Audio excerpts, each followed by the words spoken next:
अस्सलाम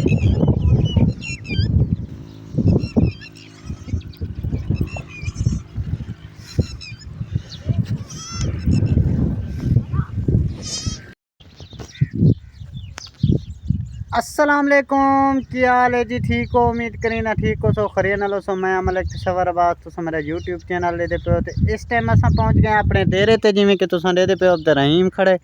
अब्दुल रहीम अपना कबूतर का बच्चा हथें फड़े हुए। तो अस तुहानू डेरे का पूरा माहौल दिखाते पे हैं। तो तुस अज सारे नाल रौने भी लोग इंशाल्लाह तुहानू मजा करे सी। ये है जी शबनम दा आशिक, क्या हाल है? ठीक हो? तबीयत ठीक है? किवें दिहाड़े गुजरते पे? माल हुण छुड़े सो जे? अच्छा सवेरे आज धक्का रहा से। इस टाइम गर्मी चंगी चढ़ गई न, छेड़ू नाल गप गाल ही लेने ते नाल असां व्लॉग भी बना के। बकरियां इस टाइम राज के अजे ते बैठी हुई रात दियां बदियां हुई।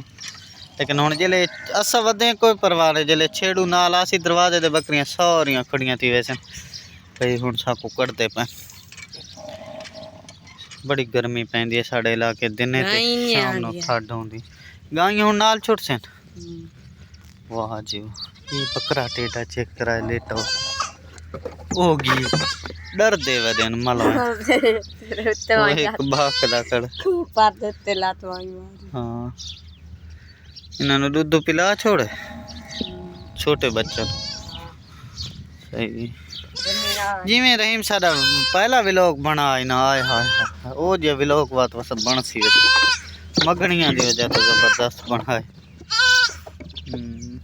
थोड़ी कम दी क्या गब्बाने देरी सही है। भेज दिलात के में तो रोटी ए सारे को जे टाका तोणे जेडी बांध दींदा इदे नाल गवांडी है। हुण माल छोड़ ऐसे जी जिमें के तुसां देते पे अगो अगो बकरियां वेंदियां पेन, पिछू गाय वेंदियां पेन, मैं छां ते बाह के वीडियो बनाईंदा पिया। ए चरावण वेंदे पेन। डेरे दा VIP माहौल है गऊ दा जे जबरदस्त जी, जिमें के तुसां देते पे हो। ए हुण पाटे चरण वेंदियां पेन, त्राए छेड़ू इन्हां दे नाल वैसन चरा के ते वापस आ वैसन। चेक करो माशाल्लाह देसी माहौल फुल हो गई है नहीं छोटे बच्चे नाल। ये हुण सारा दिन खुलियां रसन, तकरीबन 4:30-5 बजे आसन शामी वापस। हुण टाइम हो सी किथे 9-10 दा।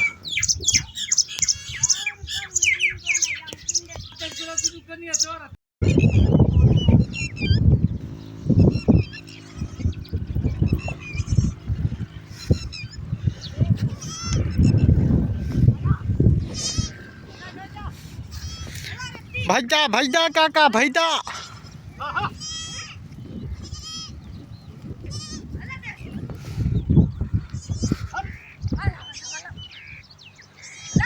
हटे